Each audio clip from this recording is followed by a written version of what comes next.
ما شاء الله لا حول ولا قوة إلا بالله العلي العظيم. حسبنا الله ونعم الوكيل، نعم المولى ونعم النصير. أعوذ بالله من الشيطان اللعين الرجيم. بسم الله الرحمن الرحيم. الحمد لله رب العالمين بارئ الخلائق أجمعين. الحمد لله الذي لا يبلغ مدحته القائلون ولا يحصي نعماءه الآذون ولا يعدي حقه المجتهدون،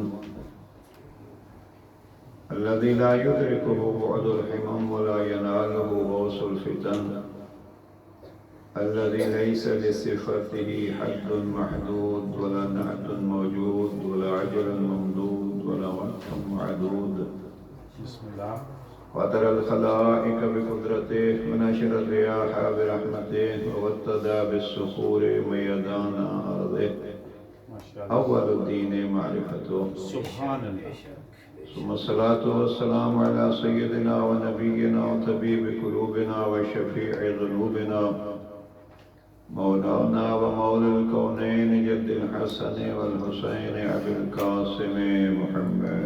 اللهم صل على محمد وآل محمد وعلى آله الطيبين الطاهرين المعصومين الغر الميامين المنتجبين المكرمين المظلومين ما شاء الله، الذين قال الله تبارك وتعالى في شأنهم: إنما يريد الله ليذهب عنكم الرجس أهل البيت ويطهركم تطهيرا.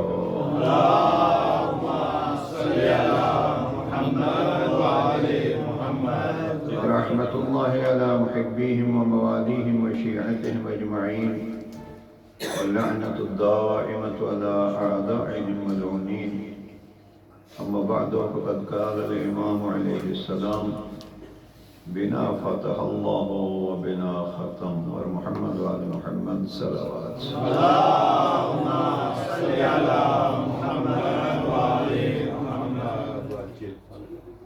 بہت سارے احباب بہت ساری مشکلات کے حوالے سے بار بار دعاؤں کا کہتے ہیں.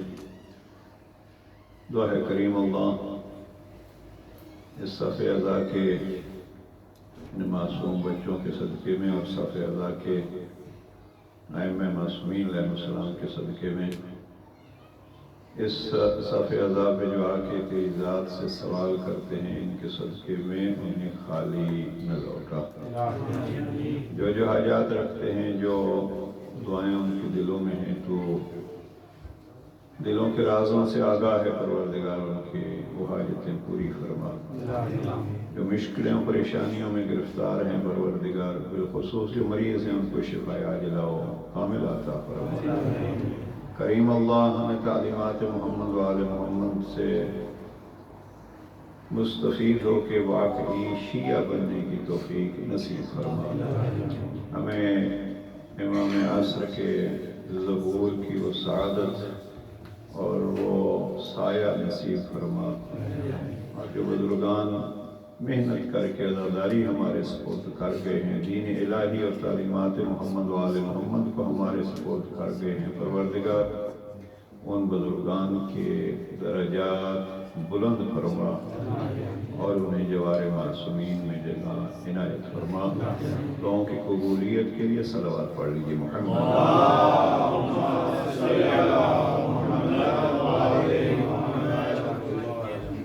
جیسا کہ پہلی مجلس میں عرض کیا تھا کہ ذہن میں یہ تھا کہ ہم کچھ تقاریر اس موضوع پہ ہوں گی: بنا فتح اللہ و بنا ختم، اور پھر امام علیہ السلام کے کچھ دیگر فرامین آپ کی خدمت میں پیش کیے جائیں گے. لیکن جو صورتحال بنی وہ اسی بنا فتح اللہ و بنا ختم کے جملے میں ہم مشغول ہیں. اور جو عزیزان نئے آئے ہیں ان کے لیے ترجمہ کر دوں. ولید کے دربار میں رجب کے مہینے میں جب امام کو یزید کی بیعت کے لیے طلب کیا گیا تو امام نے اپنا تعارف کرایا اور اس تعارف میں چند جو جملے ارشاد فرمائے تھے، ایک جملہ یہ ہے بنا فتح اللہ و بنا ختم، اللہ کی ذات نے ہر اچھائی کی ابتدا ہم سے کی ہے اور ہر اچھائی پائے تکمیل تک پہنچتی ہے تو وہ ہمارے ذریعے سے ہی، اور یہ پائے تکمیل تک کیسے پہنچتی ہے؟ یہ ہر چیز کے مراحل ہوتے ہیں۔ دیکھیے آپ بلڈنگ بناتے ہیں، پہلے اس کی فاؤنڈیشن ہوتی ہے، پھر پہلی منزل ہوتی ہے، پھر دوسری ہوتی ہے، بڑھتی رہتی ہیں۔ تو جیسے جیسے یہ سلسلہ آگے بڑھتا ہے، اس لیے دین ہی کو آپ لے لیجئے، ایک ایسا مقام تھا جہاں دین کے لیے اعلان کیا گیا تھا کہ الیوم اکملت لکم دینکم واتممت علیکم نعمتی، یعنی دین کی اکمال کا بھی ذریعہ یہی گھرانہ ہے، اور یہ سارے فضائل اس بنا فتح اللہ و بنا ختم میں آپ دیکھ سکتے ہیں۔ اشنودی محمد و آل محمد بلندتر صلوات۔ لہذا ہم نے موضوع یہ قرار دیا ہے کہ آئیے آل محمد ہی سے آل محمد کی معرفت حاصل کریں، اور اس سے اگر تھوڑا آگے چلے جائیں تو خدا سے ان عباد اللہ کی حقیقت پوچھیں تاکہ ہم بھی ان کی پیروی کر کے خدا تک پہنچ سکیں۔ ماشاءاللہ۔ تو عنوان اگر آپ خلاصہ کریں گے اس عنوان کا، تو عنوان یہ ہے کہ محرم کے ایام میں ایک جو فریضہ ہمارا بنتا ہے وہ ہے ہم آل محمد کو پہچانیں، اور انشاءاللہ فرصت ہوئی تو آج عرض کروں گا کہ جب ہم نے پہچانا تو پھر ہمارا فریضہ یہ بھی بنتا ہے کہ ہم اس فریضے کو، اس پہچان کو، اس معرفت کو جس حد تک حاصل کر چکے ہیں اس کو آگے بھی بڑھائیں۔ اور یہ بات اس سے شروع کرتے ہیں، بات یہی ہے کہ ہر کار خیر کی ابتدا ان سے ہے۔ اگر لفظ بدل دوں تو یوں کہہ سکتا ہوں کہ گویا ہر اچھائی کا دروازہ ہے یہ، اور یہ شاید اسی لیے ہے نہج البلاغہ کے خطبہ نمبر 152 میں 152 میں جناب امیر المومنین نے اپنے فضائل بیان کیے، اور میں عرض کر چکا ہوں کہ یہ سلسلہ نہج البلاغہ میں جو جناب امیر علیہ السلام نے اپنے فضائل بیان کیے، کربلا میں بھی وہی جھلک نظر آتی ہے، گویا عملی طور پر جناب امام نے اپنے بابا کی سیرت کو آگے بڑھایا۔ خطبہ 152 کے الفاظ یہ ہیں، امام فرماتے ہیں نحن الابواب، 4-5 چیزیں ہیں، ایک ہی عرض کر رہا ہوں۔ امام فرماتے ہیں نحن الابواب، ہمیں پہچانو ہم دروازے ہیں۔ اور پھر امام فرماتے ہیں لا تؤتوا البیوت الا من ابوابها، گھروں میں اگر آیا جاتا ہے، اس جملے کو ذہن میں رکھیے اس لیے کہ اس کے لیے ایک آیت بھی آپ کی خدمت میں پیش کرنا چاہتا ہوں، وَلَا تُعْتُوا الْبُيُوتَ إِلَّا مِنْ أَبْوَابِهَا، اگر کوئی کسی گھر میں آتا ہے تو گھروں میں دروازوں سے ہی آیا جاتا ہے، اور جو کسی گھر میں دروازے سے ہٹ کے آتا ہے سم یا سارقن، امام خطبہ 152 میں فرماتے ہیں پھر وہ گھر میں آنے والا نہیں کہلایا جاتا، وہ گھر میں چور کہلایا جاتا ہے۔ یہ خطبہ 152 کے الفاظ، مین لفظ جو ہے وہ ہے ابواب۔ یہاں دیکھیے بنا فتح اللہ، اللہ نے ہم سے ہر چیز کی ابتدا کی، یعنی ہر شے کا دروازہ، اچھائی کا دروازہ ہم ہیں۔ اگر کسی کو کوئی اچھائی بھی حاصل کرنی ہے تو وہ ہم سے لے گا، ہمارے ذریعے سے اس کو اچھائیاں ملیں گی۔ اب بڑے مشہور شارح ہیں نہج البلاغہ کے ابن ابی الحدید معتزلی، 20 جلدوں میں ان کی نہج البلاغہ کی شرح ہے، بہت پرانی اور بہت مشہور شرح ہے۔ وہ جب اس خطبے کی شرح میں آتے ہیں تو لکھتے ہیں کہ یہاں جناب امیر علیہ السلام نے فرمایا نحن الابواب، ہم دروازے ہیں۔ پہلے کہ یہ ہے کہ آپ یہ سمجھیے پیغمبر اکرم نے جو جملات فرمائے تھے انا مدینۃ العلم وعلی بابها، انا دار الحکمت وعلی بابها، وہاں لفظ مفرد استعمال ہوا ہے، سنگل کا صیغہ استعمال ہوا ہے کہ میں شہر ہوں، علی اس کا دروازہ ہے۔ لیکن یہاں جناب امیر علیہ السلام نے لفظ سنگل استعمال نہیں کیا، مفرد نہیں استعمال کیا، باب کی جمع جو ہے وہ ابواب ہوتی ہے۔ یہاں جناب امیر علیہ السلام نے فرمایا بنا نحن الابواب، ہم دروازے ہیں۔ اب نحن الابواب کو اور یہاں جناب سید الشہداء کے اس جملے کو آپ ملا لیں، بنا فتح اللہ، یعنی ان میں سے ہر ایک ذات گرامی باب ہے، اور یہ امیر المؤمنین نے ارشاد فرما دیا ہے۔ ایک صلوات پڑھ لیجئے محمد و آل محمد۔ اللہم صلی علی محمد و آل محمد۔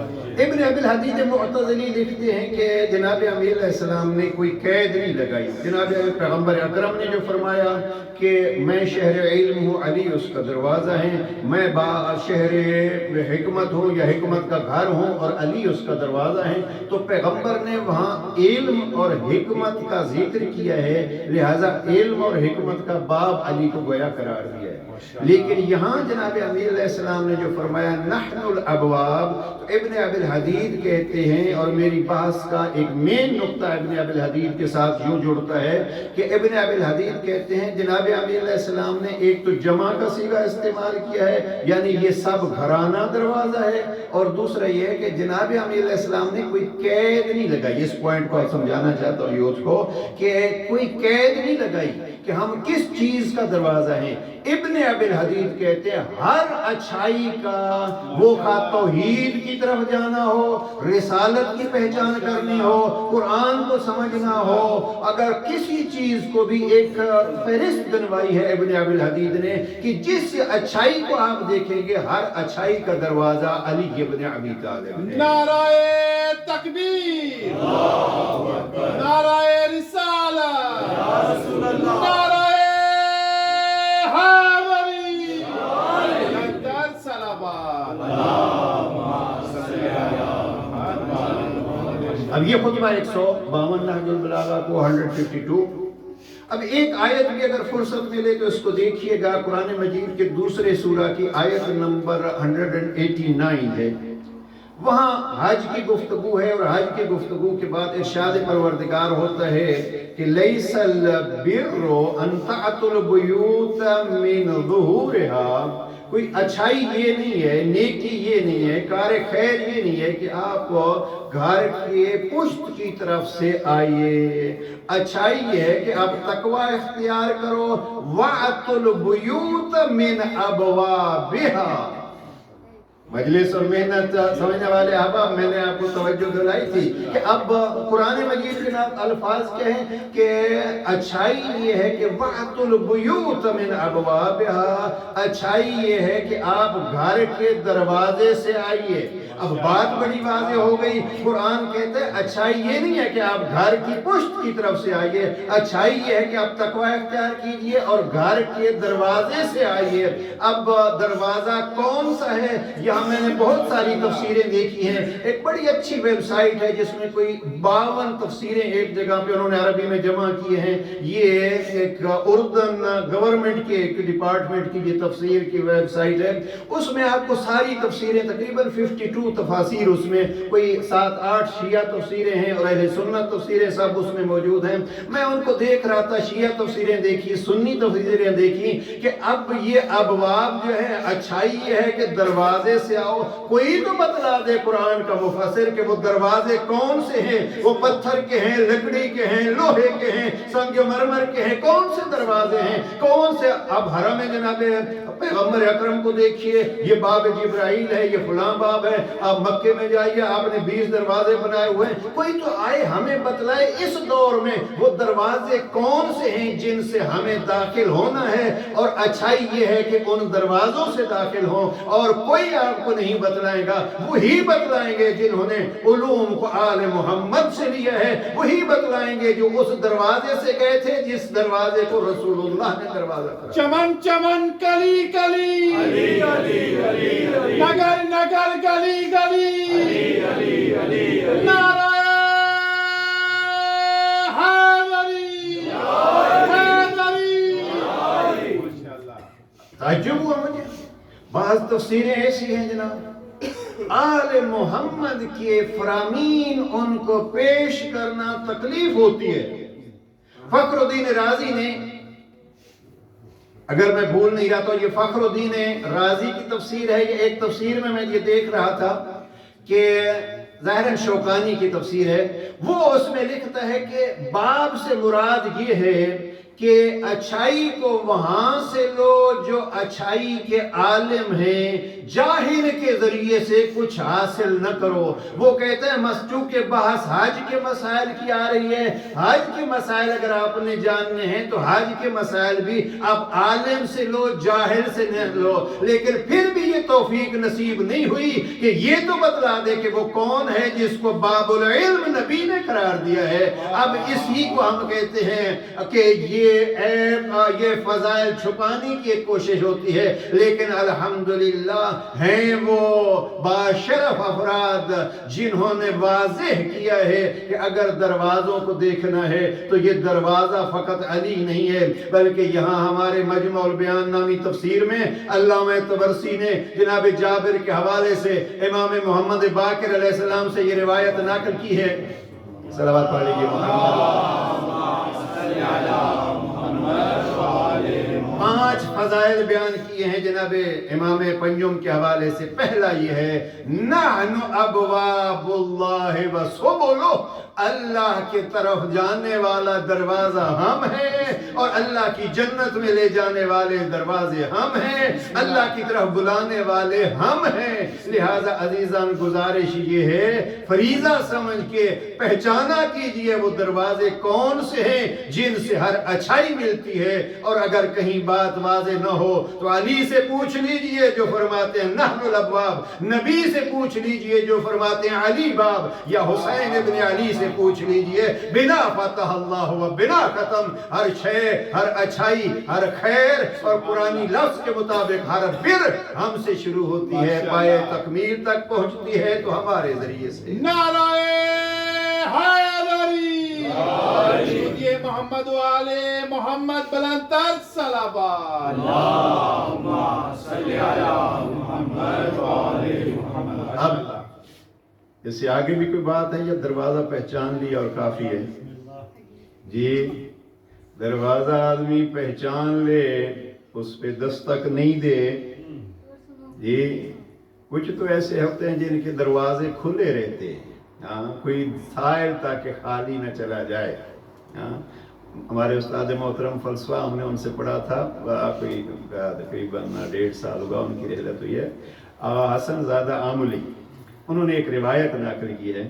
وہ فرماتے ہیں کہ جنت کے دروازے پہ جو دستک دینے کے لیے وہ ایک کنڈا سا لگا ہوا ہے، وہ اگر جنت کے 7 دروازے ہیں، وہ دروازے سے وہ کنڈا جو ہے وہ اگر کوئی اس کو کھٹکھٹائے گا، اور وہ حلقہ لفظ استعمال ہے حدیث میں، انہوں نے حدیث روایت کی ہے کہ وہ حلقہ جب اس دروازے سے ٹکراتا ہے تو جیسے گھنٹی کی کوئی نہ کوئی مختلف قسم کی آوازیں ہوتی ہیں، وہ جنت کا دروازہ کھٹکھٹانے سے اندر جو جنت میں آواز آتی ہے وہ آواز آتی ہے یا علی یا علی یا علی۔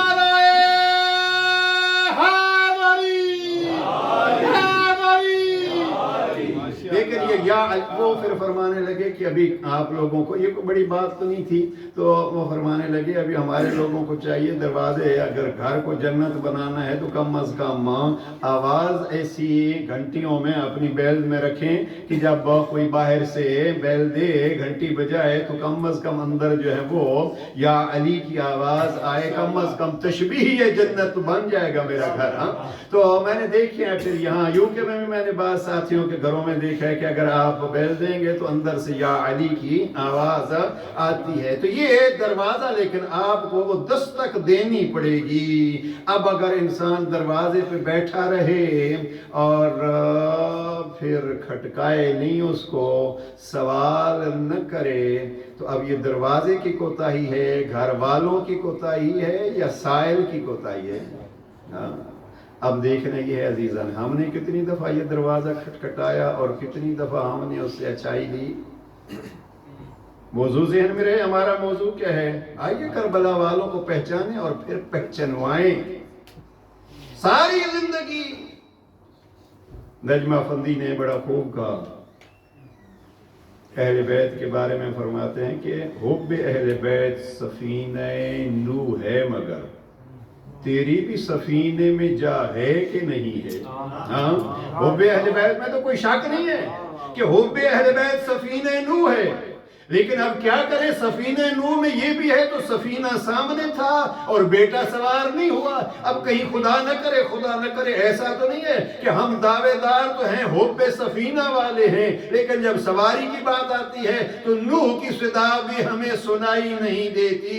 اس لیے نوح کی صدا اپنے بیٹے نے نہیں سنی تو غرق ہو گیا۔ کہیں خدا نہ کرے ہم ایسے ہوں کہ کہتے تو رہے ہمارا تعلق، اور وہ تعلق تھا یا نہیں؟ جناب نوح کا بیٹا تھا، اور علماء فرماتے ہیں حقیقی بیٹا تھا، لیکن نہیں سنی اگر باپ کی بھی، نہیں سنی نبی کی، نہیں سوار ہوا کشتی میں تو غرق ہوا۔ خدا نہ کرے سفینے کی تعریف ہم کرتے رہیں، لیکن جب سوار ہونے کی باری آئی تو ہم سوار نہ ہوں۔ اس لیے سوار ہونا ہے پریکٹیکلی، سوار ہونا ہے عملی طور پر۔ اور نجم افندی ہی کا شعر کہتا جاؤں، وہ نجم فرماتے عمل میں اس کا ساتھ دو کہ اس کے دل کو چین ہو، زمین سے آسمان تلک حسین ہی حسین ہو۔ لبیک یا حسین، لبیک یا حسین، لبیک یا حسین، لبیک یا حسین، نعرہ حیدری۔ کردار کی طاقت سے زمانے کو ہلا دو، تم فاطمہ زہرا کی دعا ہو، وسیلہ ہو، تم حضرت عباس کی پرچم کی بقا ہو، تم نعرہ حیدر ہو، حرمین کی صدا ہو۔ حسرت سے تمہیں دیکھتے ہیں شاہ مشرقین، حسرت سے تمہیں دیکھتے ہیں شاہ مشرقین، سب مل کر کہو دوستو لبیک یا حسین، لبیک یا حسین، لبیک یا حسین، نعرہ حیدری۔ ایک صلوات پڑھیے محمد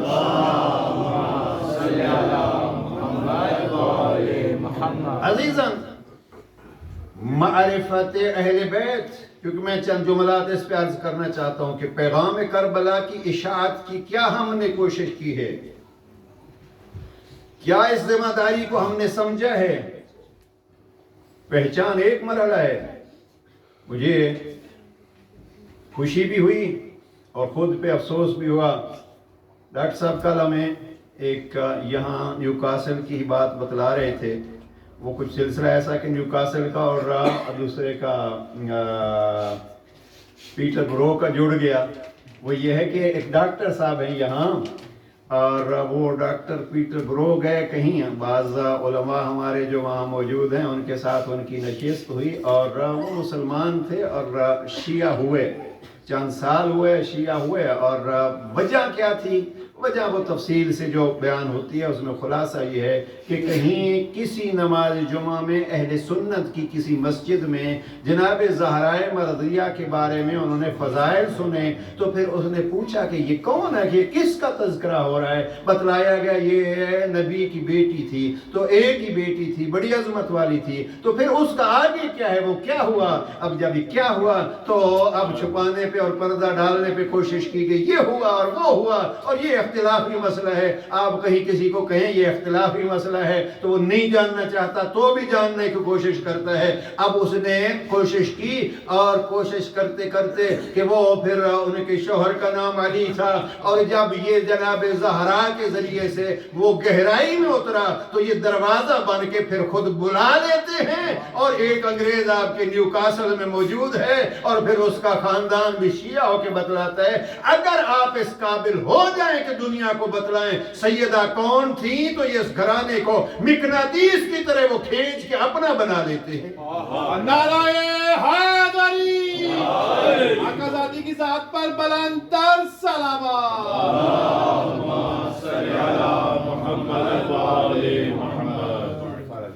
اب عزیزاً، بالخصوص ایجوکیٹڈ لوگ، جو میں نے کل بھی عرض کیا تھا کہ کام پہ بھی ہمارا کام پہ ہمارا کام بتلائے کہ ہمارا کس گھر سے تعلق ہے۔ جوان یہ سمجھتے ہیں، اور بالخصوص جو ہے وہ بہرحال، اب میں کہنے لگا تھا پڑھے لکھے، اور یہ پڑھے لکھے بعض ایسے ہوتے ہیں پڑھے لکھے ہوتے ہیں، اور بعض ایسے ہوتے ہیں پڑھے لکھے سمجھتے ہیں۔ اب یہاں جہاں ہم بیٹھے ہیں بہت بڑے جناب پڑھائی کیا ہوتی ہے، ہم انگلش ٹیڑھی کر کے پڑھ لیں، وہ اسٹریٹ لینگویج جو ہے وہ جو زیادہ جانتا ہے وہی ہے وہ. اس کو پڑھے لکھے جو ہیں وہ مت سمجھیے. پڑھا لکھا مقصد یہ ہے کہ جو علوم آل محمد کے چند قطرے بھی لے کے اپنی زندگی کو ان کے مطابق ڈھال لے, وہی علوم آل محمد کا طالب علم بن کے رہے اور پھر زندگی اس کے مطابق گزارے. صلوات پڑھ لیجیے محمد و آل محمد.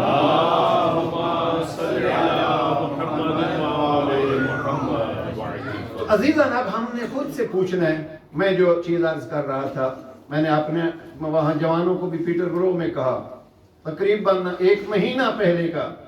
میں نے کہا عزیزاً آپ کی ڈیوٹی بنتی ہے, فریضہ بنتا ہے, آپ چھوٹے چھوٹے سٹیکر بنائیے, پوسٹر بنائیے, اپنے عزا خانے کے پروگرام کو دنیا والوں کو بتلائیے, شہر والوں کو بتلائیے. فقط یہ نہیں ہے کہ ہم زور دیتے ہیں جی اہل سنت کو بتلائیے, اب نان مسلمز کو بتلائیے. الحمدللہ وہاں ایک اچھا سلسلہ ہے. مجھے ہمارے پریزیڈنٹ وہاں کہہ رہے تھے مولانا ہم ویکلی بیس پہ 40 افراد کے لیے روزانہ بیس پہ ہم 40 افراد کے لیے کھانے کا اہتمام کرتے ہیں, جن میں 9 مسلمان ہیں اور باقی سب غیر مسلم ہیں.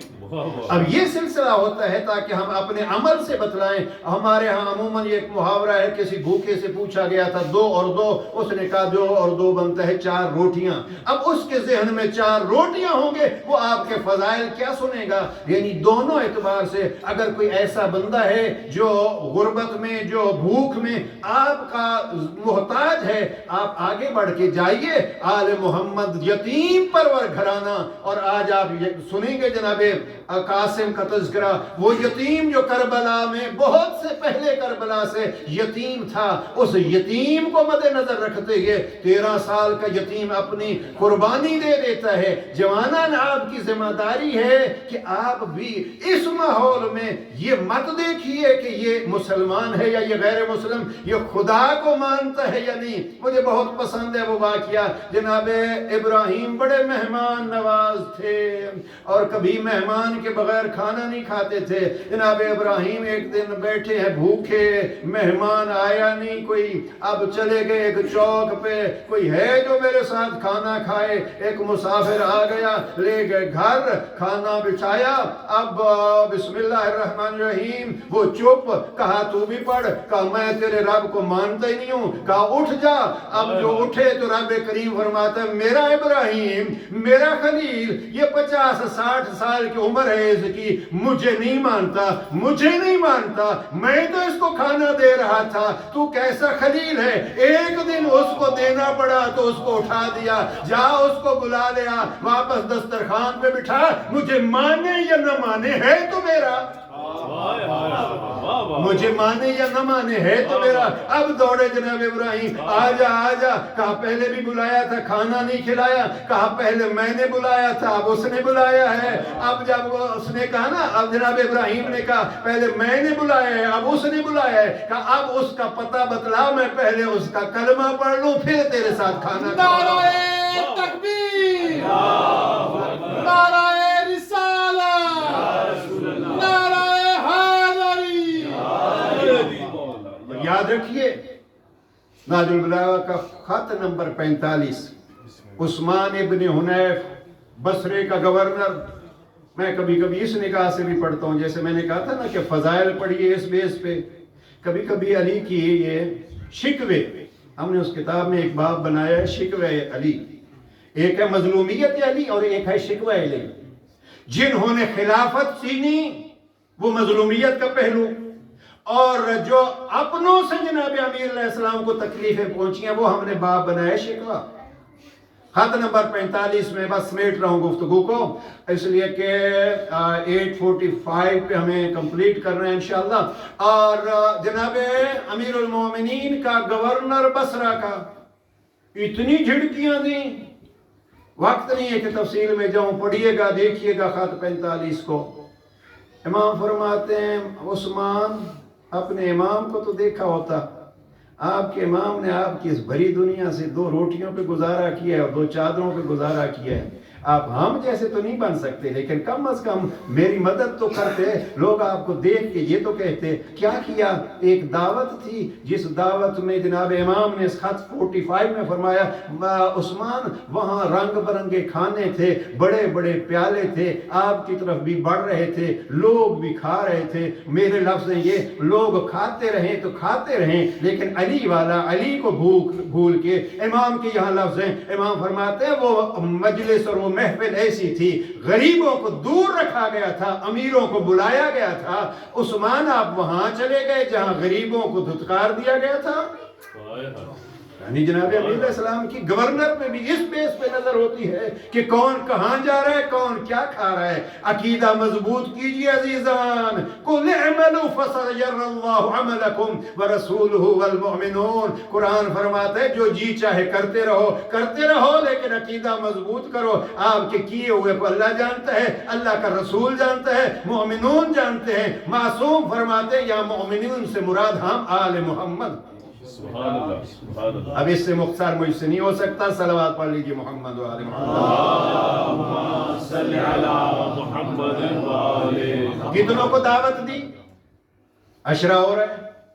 اور پھر جب مہمان آتے ہیں تو کتنا ان کا خیال کیا کہ ہم اپنے پروگراموں کو ایسے منظم کریں. یہاں جو سینئر حضرات بیٹھے ہیں ان سے میری گزارش ہے, محرم میں کیوں نہیں ہوتا کہ ہم سنڈے کو مثلا انگلش میں پروگرام یوں آرگنائز کریں کہ ہم اپنے نان مسلم نان شیعہ پروفیشنلز کو بلا کے 10 ہی جمع ہو جائیں. ان کو بتلائیے ہم ہر سال حسین کا ذکر بناتے ہیں, حسین کون ہے. اب دیکھیے ذکر میں اتنا اثر ہے. سکول ایک وزٹ کرتے تھے ہمارے ہاں بہت سارے, یعنی سال میں 2-2.5 ہزار بچے آتے تھے. میں نے بچوں کو اپنی آنکھوں سے نان مسلم بچوں کو جب جناب علی اصغر کا جھولا ہم نے دکھایا ہوئے, امام بارگاہ دکھائی, یہ ہے کربلا کا سلسلہ, یہ جناب علی اکبر تھے, یہ جناب قاسم تھے, یہ جناب اصغر تھے. میں نے اپنی آنکھوں سے دیکھا کہ وہ بچے جب جناب قاسم کو جناب علی اصغر کو 6 مہینے کے بچے کا تذکرہ, تو وہاں کھڑے کھڑے بچے رونے لگے. اس لیے کہ اس گھرانے کے مظلومیت میں اتنا درد ہے. آپ جا کے بتلاؤ تو لوگ اس طرف متوجہ ہوں گے. ختم کر رہا ہوں 8ویں لال ولایت کے فرمان پہ. امام فرماتے ہیں لو علم الناس محاسن کلامنا لاتبعونا. کاش لوگ ہمارے کلام کی اچھائیوں سے آگاہ ہو جاتے تو ہمارے تابعدار ہو جاتے. اب یہ کس نے کلام بتلانا ہے؟ صلوات پڑھ لیجیے محمد. اللہم صلی علی محمد و آل محمد. پیغام کربلا میری ذمہ داری. پیغام کربلا کی اشاعت و تبلیغ آپ میں سے ہر ایک کی ذمہ داری ہے. ہم یہ تو کہتے ہیں, ہنس رہے ہوں لوگ دور سے گزر جاتے ہیں. کہیں مثلا مجھ جیسا بندہ بھی کہیں جوان چند کھڑے ہوں اور کہہ کے لگا رہے ہوں, ہنس رہے ہوں, تو کوشش کی جاتی ہے کہ ہم ذرا سائڈ سے ہو کے شاید اپنے شغل میں مشغول, لیکن کوئی رو رہا ہو شریف سائڈ لے کے نہیں گزرتا. وہ کوشش کرتا ہے میں پوچھوں کیا ہوا. آپ بلائیے مہمانوں کو, اور نہیں بلا سکتے عزیزان. چھٹے لال ولایت کے پاس لوگ آتے تھے, محرم کے چاند کی اطلاع ان کو چھٹے لال ولایت کے آنسوؤں سے ہوتی تھی. ہر مکتب والے نے لکھا ہے لوگوں کو محرم کی آمد کی اطلاع چھٹے لال ولایت کے آنسوؤں سے ہوتی تھی. فرزند رسول کیوں بےتاب ہو؟ نہیں معلوم آپ کو محرم کا چاند طلوع ہو گیا. اب یہاں علم کی بھی کوئی بات نہیں ہے عزیزان. آپ جہاں کام کرتے ہیں وہاں کام میں بھی آپ اگر یہ اظہار کریں گے, اور ایسے نہیں ہے کہ لفظوں سے کسی کے گھر میت ہو جائے, وہ کس انداز میں وقت اور دن گزارتا ہے, کم از کم اپنے 10 دن ایسے بنا لیجئے, یہ خود تبلیغ ہوگی. یاد رکھیے کربلا کے پیغام کی سب سے بڑی مبلغہ اس کا نام ہے زینب کبریٰ. ہاں اگر کوئی پوچھے بڑا مبلغ دین، بڑا مبلغ کربلا، کل انشاءاللہ عرض کروں گا یہ دو مبلغ ہیں، ایک سید سجاد اور ایک جناب زینب کبریٰ. جب مقتل میں آئی نا ایک جملہ کہا، میں نے پورا اشرا اس پہ پڑھا. بھائی کے ٹکڑے ٹکڑے لاش ہاتھوں پہ اٹھائی اور فرماتی ہیں اللہم تقبل منا ھذا القربان، پروردگار ہم سے یہ قربانی قبول فرما. قربان دین کی محافظہ بی بی، مبلغ کربلا بی بی، مدینے میں بھائی کے جنازے پہ تیر دیکھے، کربلا میں اسی بھائی کے یتیم کے ٹکڑے دیکھے.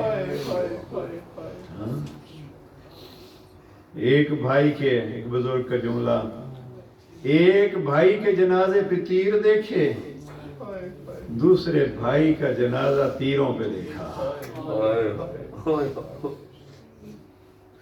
مدینہ میں ایک بھائی کی جگر کے ٹکڑے دیکھے، کربلا میں اسی بھائی کی جگر کے ٹکڑے دیکھے.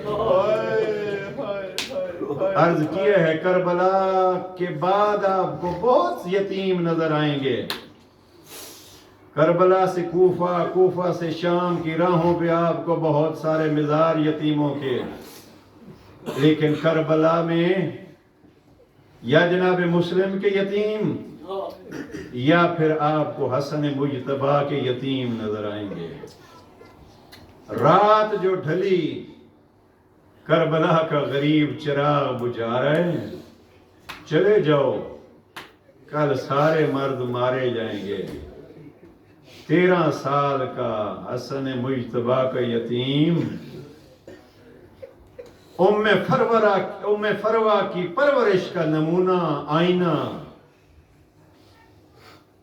گھٹنوں کے بل بلند ہو کے کہتے چچا کیا میں بھی ان میں سے ہوں جو کل مارے جائیں گے. درد بھرا جملہ کہا. ایک تو کیسے موت کو پاتے ہو، کہا شہد سے بھی میٹھی. دوسرا ہاں قاسم آپ ہی نہیں، کل تو یہاں اصغر بھی مارا جائے گا، کل تو یہاں اصغر بھی مارا جائے گا. ہاشمی جوان کے لیے تڑپ جانے کا مقام. رو کے کہتے چچا کیا ظالم خیموں میں آ جائیں گے. ہاں چچا کیا ظالم خیموں میں آ جائیں گے. نہیں، اصغر کو میں خیموں سے مقتل لے جاؤں گا، میدان لے جاؤں گا. میں کہوں گا اے جناب قاسم، آپ نے فقط تصور کیا نا کہ کہیں اصغر شہید ہو تو خیموں میں دشمن نہ آ جائیں، مگر اے جناب قاسم دیکھ یہی خیمے تھے جن میں دشمن آ گئے. پوچھ ذرا دل سجاد سے، وہ بھی تو ہاشمی تھا، کیسے زندہ رہ گیا، کیسے برداشت کر لیا.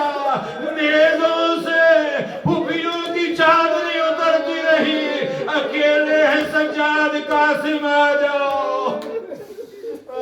رات گزر گئی، صبح ہوئی. کتنی اسی شہید کی جانے کی تکلیف تھی شہید کربلا کو. کسی شہید کو جانے میں اتنی دیر نہیں کرائی حسین نے جتنی قاسم کو کرائی. ایک دفعہ آئے قاسم، چچا مرنے کی اجازت دو، لڑنے کی اجازت دو. بیٹا آپ یتیم ہو، آپ کی ماں نے بڑی دقت سے پالا ہے. بیٹا ماں کے پاس چلے جاؤ، بیٹا ماں کا سہارا ہو. بیٹا آپ کے بابا کے دکھ میرے لیے کافی ہے. اب ایک وقت وہ آیا، ہر مقتل والے نے لکھا ہے جناب قاسم چچا کے ہاتھ چومتے ہیں، چچا کے پاؤں چومتے ہیں. چچا ماں کہتی ہے مرنے جاؤ، آپ کہتے ہیں نہ جاؤ، میں غریب کیا کروں. اب جناب سید الشہداء فرماتے ہیں اچھا قاسم اگر جانا ہی ہے تو میں تجھے تیاری کروں. کربلا کا نرالا شہید جس کو ساری تیاری شہید کربلا نے خود کرائی. اب ذرا سوچو عزیزو 13 سال کا نوخیز بچہ، وہ بھی یتیم. چچا شریف ہو، اللہ کرے کسی کا بھتیجا یتیم نہ ہو، بڑے چچا شریف اپنے بچوں سے بھی زیادہ پیار کرتا ہے. اب جناب شہید کربلا نے تیاری کیسے کی؟ ننھے بچوں کے لیے نہ کوئی ذرا اور کوئی خود تو ہوتا نہیں. اب بس اتنا عرض کر رہا ہوں کہ جناب سید الشہداء نے اس بچے کو اپنے دونوں ہاتھوں سے اٹھا کے گھوڑے کی زین پہ بٹھایا. اب عمر کا آپ اندازہ کیجئے، امامے کو پھاڑا اور تحت الحنک بندھایا. علماء فرماتے کیوں؟ اس لیے کہ یہ چاند سا چہرہ تھا، کہیں کربلا کی گرمی میں مرجھا نہ جائے، اور دوسری وجہ یہ تھی کہ کہیں دشمن یتیم سمجھ کے، معصوم سمجھ کے، بچہ سمجھ کے ظلم میں انتہا نہ کرے. اب چلے قاسم، اب پوچھو ذرا اس ماں سے کہ جس نے یتیم بچہ پالا ہو. اب قاسم میدان میں گئے. ایک وقت وہ آیا جب چچا کو بلایا، چچا قاسم اتر گیا. شریف و بدلاؤ. اب میں نے مقتل کی کتابوں میں دیکھا ہے کسی جوان کی شہادت پر یا کسی کی صدا پر حسین اتنی تیزی سے نہیں گئے جتنے قاسم کی طرف گئے. یہیں سے تلوار نکالی اور اتنا کہہ رہے تھے قاسم آ رہا ہو. شہید متحری لکھتے ہیں مگر حسین جب پہنچے لاش پہ بیٹھے، حالت کیا تھی؟ حالت یہ تھی کہ دائیں کے گھوڑے بائیں کے گھوڑے دائیں دوڑ گئے. قاسم کے جسم پہ کوئی زرہ تو تھی نہیں. لاش حسن غریب کربلا کی ریت میں پامال ہو گئی. جناب شہید کربلا بیٹھے. مجھے بیٹا قاسم چچا کو معاف کر دینا. چچا آئے تو صحیح، لیکن اس وقت جب تیری کوئی مدد نہ کر سکے. بس عزیزو 2 جملے اور مسائل کے. اب پوچھو کیسے لائے؟ میں نے عرض کیا حسین نے جس بھتیجے کو بازوؤں سے تھام کے گھوڑے کی زین پہ بٹھایا تھا، نبی اسی یتیم کو حسین نے جو سینے سے لگایا تھا. اس تھوڑی سی مدت میں قاسم کا قد اتنا دراز ہو چکا تھا. سمجھ گئے یا وضاحت کرو؟ قاسم کا قد اتنا دراز ہو چکا تھا کہ سینہ تو چچا کے سینے سے تھا، لیکن پاؤں زمین پہ رگڑ رہے تھے. جناب حسین لائے قاسم کو. اکبر پہلے آ چکے تھے. بس ختم کر رہا ہوں. جناب اکبر کو پہلے لا چکے تھے. اکبر کے ساتھ قاسم کا جنازہ رکھا. دعا کرو کسی باپ کو یہ منظر نہ دیکھنا پڑے. وہاں بیٹا ہے، یہاں بھتیجا ہے. علماء فرماتے ہیں درمیان میں حسین بیٹھے. ایک جملہ رب سے کہا، ایک ہاتھ قاسم کے سینے پہ رکھا، ایک ہاتھ اکبر کے جنازے پہ رکھا. عرش الہی کی طرف رخ کیا. پروردگار تو دیکھ حسین غریب ہو گیا ہے. اور اب خیموں کی طرف اشارہ کیا.